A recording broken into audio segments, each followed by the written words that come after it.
The United States government instituted the Army Art Unit during World War I as a way of documenting history. The government disbanded after the war, but was resurrected during World War II by President Franklin D. Roosevelt. The art created by the Army Art Unit was not published until 40 years after D-Day. The Army Art Unit was established during World War I within the military. The program hired artists to document the war through art. The unit was disbanded by Congress in 1943. Before this, however, the Army Art Unit enlisted 18 artists during World War II to travel to different war theaters and express what they saw through art. Hannah and I interviewed Manuel Bromberg at his home in Woodstock, New York, in November 2015. Mr. Bromberg is one of the original 18 artists commissioned by the Army Art Unit to document World War II. After the war, he went on to become a world-renowned artist and sculptor. Their suggestion was that you do like Goya. You interpret the war. It was totally up to you to make a visual description that was beyond just ordinary stuff.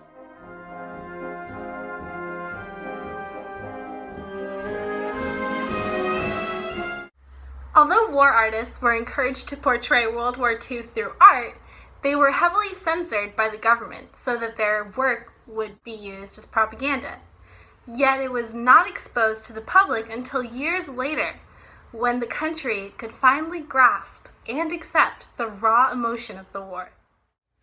War artists believed that they had the liberty to portray World War II in any way they saw fit, but in reality, the art was heavily censored by the government in order to create propaganda. If it were a dead American soldier in the picture, they would exit. But if it was a dead German, they wouldn't exit. But they frowned upon actually anything that showed real death. In other words, that was... They wanted the fanciful idea. A war without death. You know what I mean? Anyway, all this stuff is being sent back. And then some of it was sent back to me that they didn't want for their own reason. It had nothing to do with art. It had to do with subject matter and historical stuff and so on, you know. Censorship is a form of propaganda, which is an important weapon to have in one's arsenal during any war. Propaganda keeps the country united so that the home front can stay strong and continue to support the war effort. For many people, seeing is believing, so art was a perfect medium for propaganda. Paintings and sketches were more practical for the environment. This is because cameras were difficult to set up in the 1940s, and soldiers did not have enough time to set up elaborate cameras to take a perfect shot in a war zone. Hand-drawn art conveys more emotion than a black and white photograph, and it can be done from memory. While 83% of Americans wanted an Allied victory, not nearly that many people were willing to fight for it. This is why the U.S. needed propaganda. The U.S. had to make it seem like everything was under control. This is why artist Lawrence Beal Smith was instructed to focus on the medical aspect of war to show that the U.S. was taking care of its troops. Roosevelt personally spent a great deal of time promoting the continuation of the Army Art Unit. Since he broke his promise by entering the U.S. into World War II, he had to keep a transparent face so that the American people would continue to trust him as their president. Of course, there's almost always a motive for money in war, and so the art and propaganda was used to stimulate the consumption of war bonds. With jobs more plentiful and wages higher, slight sacrifice here and there, the omission of a few luxuries, all of these will swell the coffers of the federal treasury. Fellow Americans, I ask you to demonstrate again your faith in America by joining me in investing in the new defense savings bonds and stamps. And I know that you will help. War artists from the Army Art Unit helped to fuel the American war machine and give Americans a limited view into war zones all over the globe, while creating another media for the preservation of World War II. The art was heavily censored in order to keep the country united in desperate times. Despite the previous limitations on the art, as time passed, the increased exposure to the art caused people to accept the raw realities of World War II. Sarah and I traveled to Brown University in late 2015 to visit the largest World War II museum and curator Dr. Peter Harrington to gain insight into the art in World War II. There were plans to create a national war museum. It's only now being built in Fort Belvoir, which in school would be called the National Museum of the American Soldier. But this was the idea. They wanted to collect artifacts, uniforms, weapons, photographs, anything to put into this museum. There were exhibitions of war art around America. Metropolitan Museum, MFA in Boston. It was basically a fundraiser, also to promote the war effort.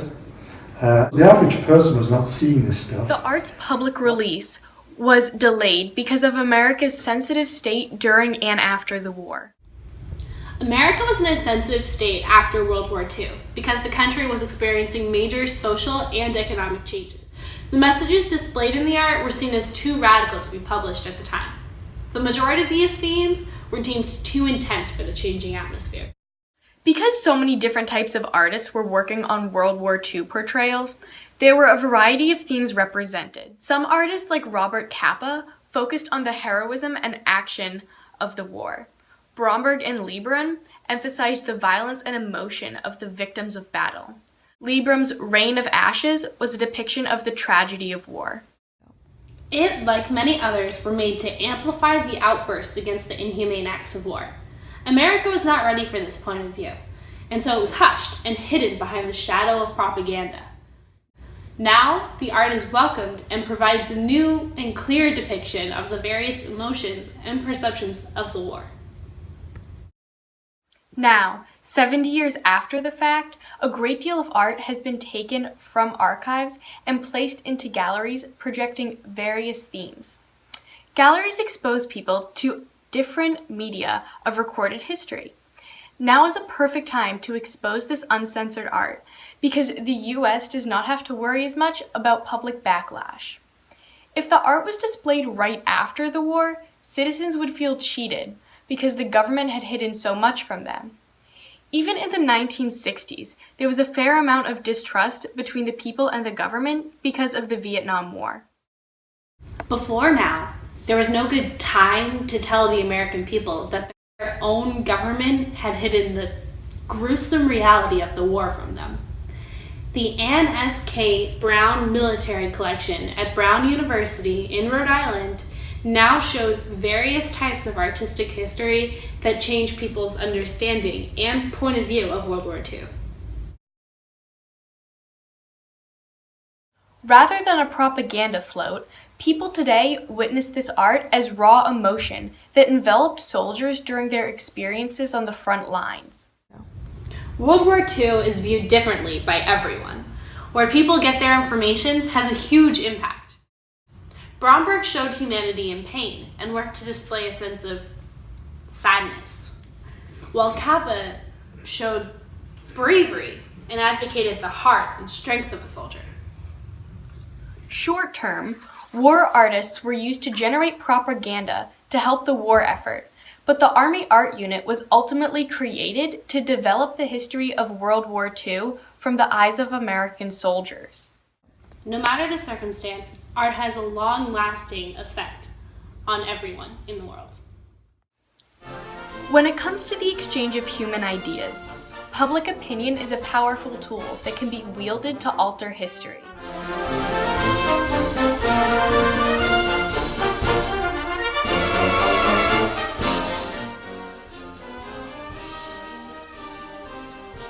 Getting cut off? No, you're good. This thing being covered. Sarah, just go. I'm filming. Fight for What do they want?